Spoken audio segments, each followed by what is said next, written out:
How's it going out there, YouTube? My name is Jesse, and I am the curator for the Golden Age, and this is another... Oh, Heroes of the... Who is this guy? Oh, this is Captain Fearless. This is not Captain Fearless. Yeah, it was. Did you see the title, the lead-in? This has nothing to do with Hoyoke. No, this isn't the Captain Fearless from Hoyoke. That one actually had the comic book named after him. This one only had the feature. Why did you review this guy? Golden Age hero. Is he even a hero? A fair point could be made about that. Anyways, we are covering Captain Fearless from Lee Gleason, and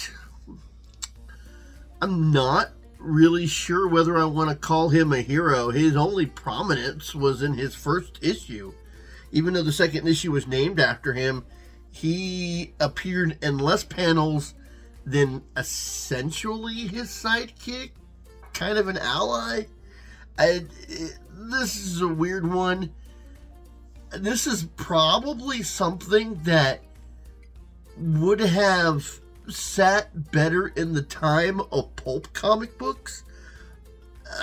When you see the story, you'll see exactly what I mean, but it was done. It was 2 issues. We reviewed them. There's not a lot to go into. There's not a lot about the guy. There's no origin. We just kind of jump into the middle of essentially his story, and we piece some things together piece some things about him together while we're going. It's kind of weird, and he really barely even played a part in his second issue. I mean, I would have at least liked to have seen a third issue so they could have wrapped it up. The second issue leaves in such a massive cliffhanger. I mean, it's not uncommon for Golden Age characters to say appearing in the next issue, and then them either not appearing in the next issue or the comic book doesn't continue.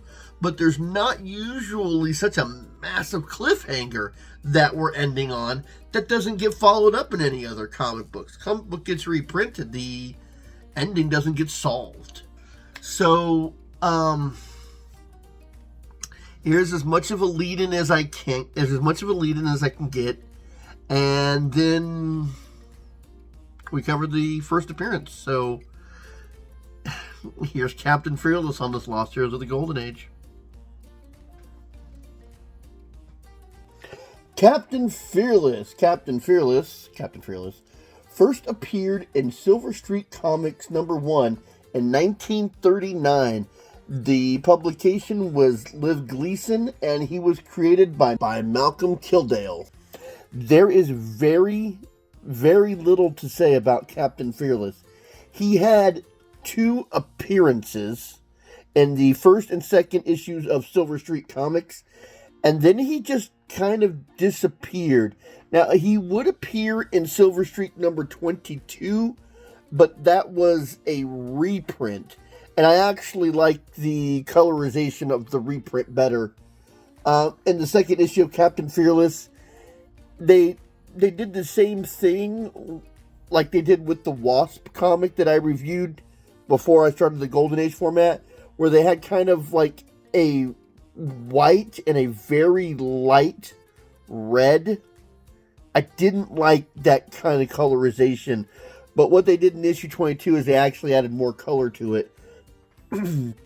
Now, the reason I say there's very little about Captain Fearless is even though he appeared in 2 issues and was in both issues, he barely made anything in his second appearance.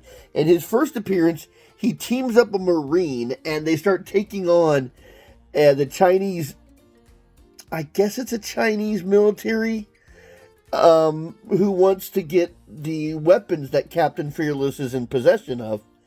And in the second appearance, his partner, who was a former Marine, I believe he was one of the Devil Dogs, helped him out in his first appearance, and the second appearance was mostly him trying to find Captain Fearless.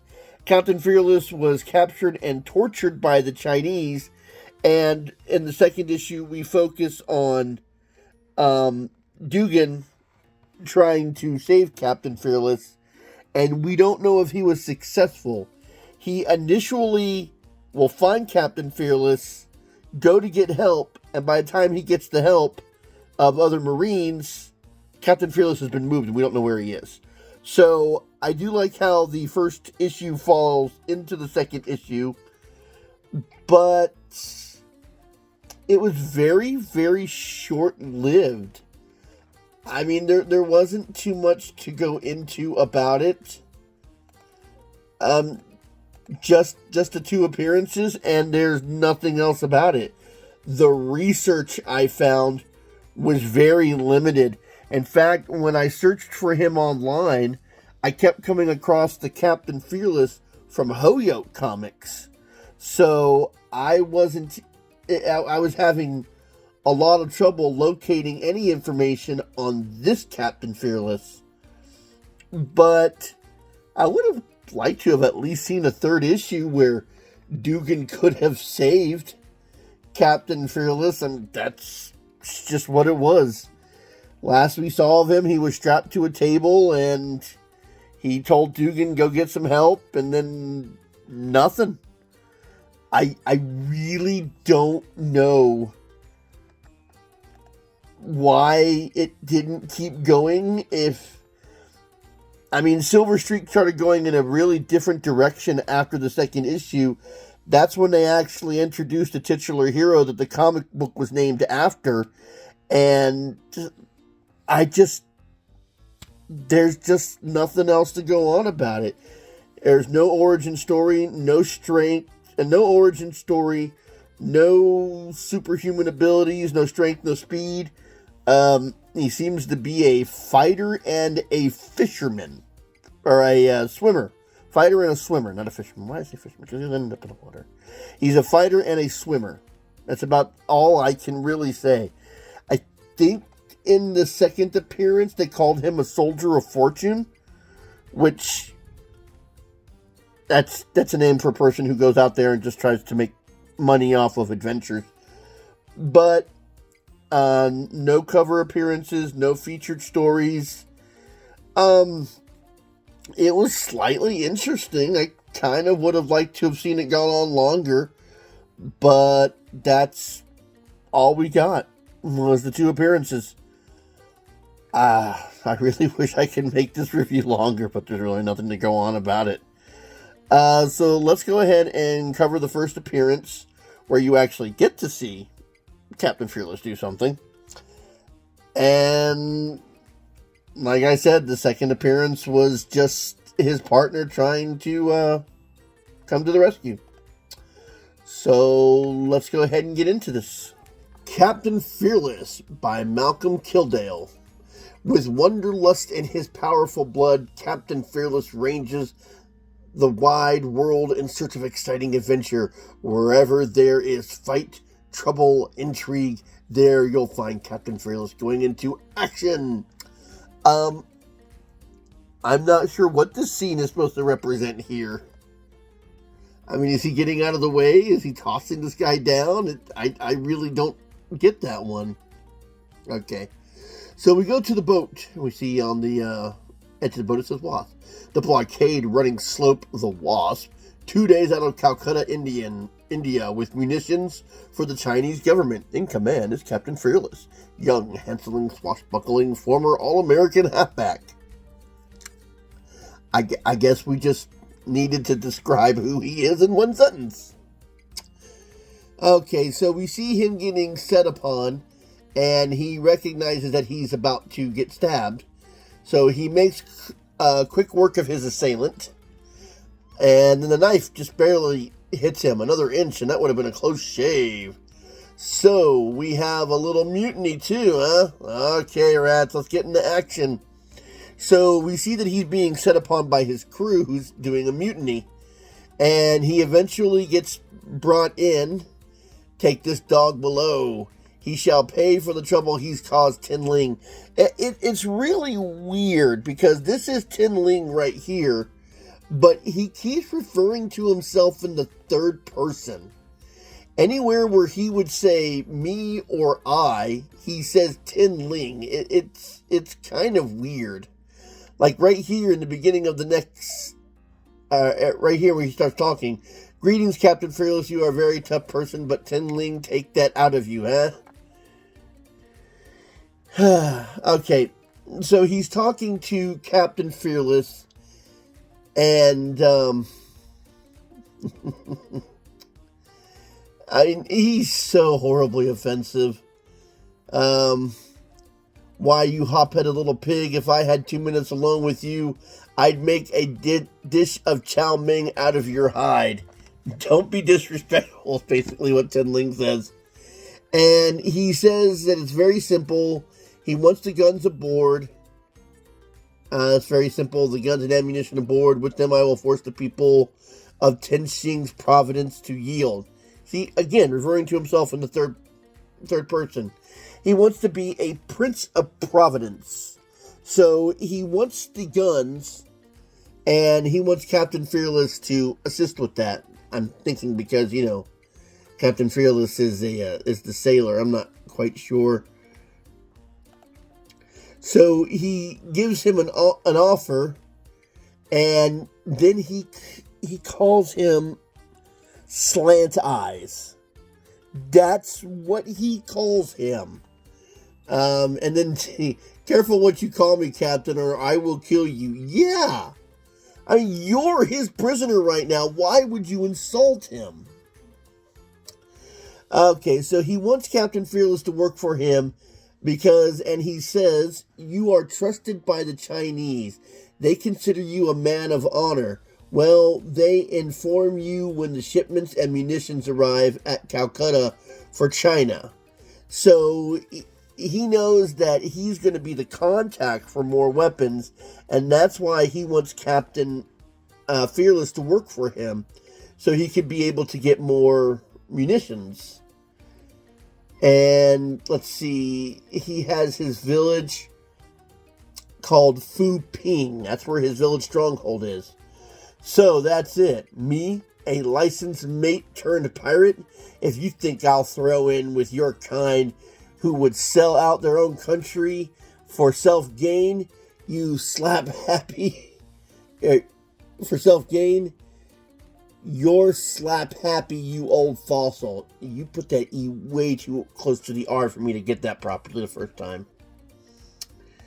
Okay, you speak too frankly to Tin Ling. Okay, so he takes him above deck, and I mean, this is weird. He takes him above deck, and he says that he was going to work with him, and you'll see when we get to the next page. Warship! Warship! Startled for a moment, the guards turn, and as they do, Captain Fearless lets them have it. So he says that there's a warship in the area, and it startles them just enough for him to get away. Fools! Kill him! Kill him! Now, he says that, but in the next page, Captain Fearless wildly plays possum and sinks out of sight. We got him, Master. Bah! Stupid fools. I wanted to make that American dog cringe. You just told your men to kill him. You just said it. You said, kill him, kill him. And then when they say that they did kill him, you call them stupid and say that you wanted to make him cringe. You can't do both. You either can scare him or you can kill him. These two panels make absolutely no sense. They don't go together. You said kill him, and then you said you wanted to make him cringe. Because he's not saying stupid fool. He's saying stupid fool as he's calling his people. Okay, Captain Fearless bobs to the surface after taking off his coat and strikes out for the shore. I guess they're pretty close to the shore. We can see mountains here. As he is swimming, we see fins coming towards him. Well, I guess it's curtains and not even a fighting chance. And the most inexplicable thing in the world happens. There happens to be a guy in a pontoon plane flying over him. And he happens to notice the guy in the water and the sharks. This is completely inexplicable how he just happens to be in this area where he needs to be. So he dives the pontoon plane into the water. And I love this. Upon hitting the water near Captain Fearless, a pontoon of Dugan's hits the shark, throwing it clear out of the water as the others swim for safer places. Yeah, he knocked the shark out of the water. Oh, that would never happen, but it's hilarious. Okay, so Dugan picks up Captain Fearless and gets him out of the water so he doesn't have to play with sharks anymore. Okay, later they land on a U.S. aircraft carrier, and Captain Fearless tells him the story, and Dugan even says, well, today is my last day. I was thinking of seeing China, and you're just the guy I'd like to see it with if you don't mind. So apparently this is his last day of being a pilot, and he decides that he wants to join Captain Fearless. So they get a boat, and they go back to the mainland. After obtaining his discharge, Dugan and Captain Fearless walk through the streets of Shanghai looking for a small hotel. So we see them on the streets and they're having their conversation about Tinling. And then they stay in a place overnight, and then the next day they're walking through the streets of Shanghai. We'll take a boat upriver and make for Sochow. From there we can travel overland to Fuping. We'll have to fight like the devil and trust to luck that we'll get the munitions back. So as they get near the dock, Dugan tells them that they're being followed. And then you see this hatchet get right behind them. And then he says this, quote, "Why, you dirty slant-eyed baboon, I mean, seriously." Suddenly, as though coming up from the ground, appears a vicious group of thugs surrounding Captain Fearless and Dugan. So they start getting into this fight with all of them. And this one looks reminiscent of what we saw on the very first page, where he looks like he's throwing or dodging, or I'm still not sure what they're representing right there. Hopelessly outnumbered, Captain Fearless and Dugan wade into the gang. Fist, hatchets, boxes, and everything that isn't nailed down is soon flying thick and fast. I mean, for action, it's not that bad. Let's see. Boy, this would make the battle a meringue look like a tea party. Boy, oh boy, am I having fun. It's really weird that he mentions this battle, and I may have butchered the MARNE. This was a battle that Germany and France had back in 1914. This comic book came out in 1940. That was 26 years. No, 26 years. 20 to 6 to 30 to 4, so 26 years.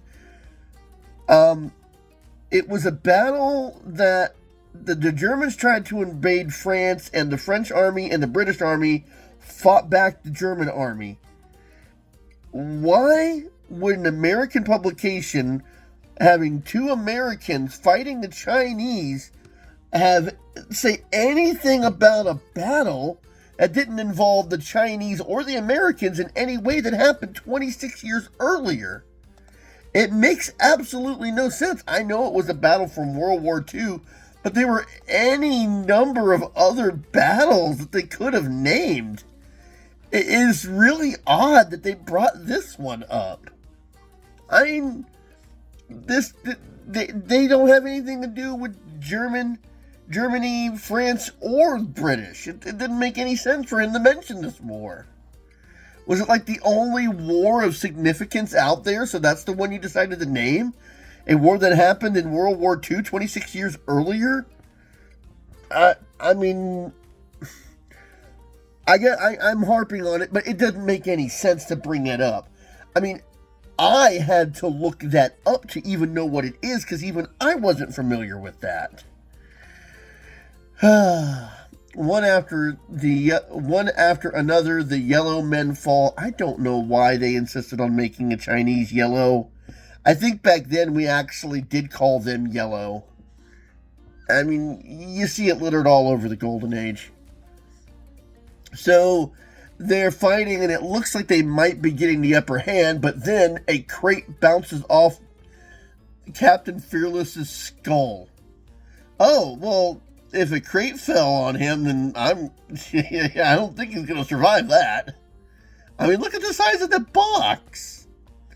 Then Dugan, going to aid Captain Fearless, gets his scalp massaged with a club as he turns from his attacker.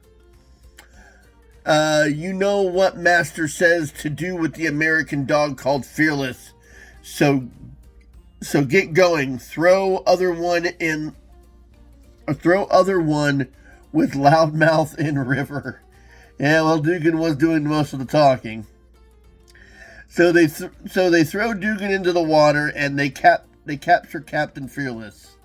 And right here, okay, we'll go ahead and read these last panels.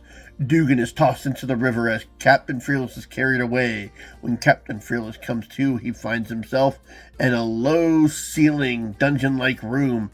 And as he looks towards the door, he sees a pair of evil eyes and hears the clicking laughter of a madman. What will happen to Captain Fearless? Follow next month for startling developments. And that's the end of it. It is a to be continued, which the next issue also says there'll be more issues. So it's kind of weird how it only ended after 2. I hope you like this. I hope you learned something. I almost completely missed this guy. If you have requests, go ahead and send them in. I love doing requests. Until next time, I'll be seeing you.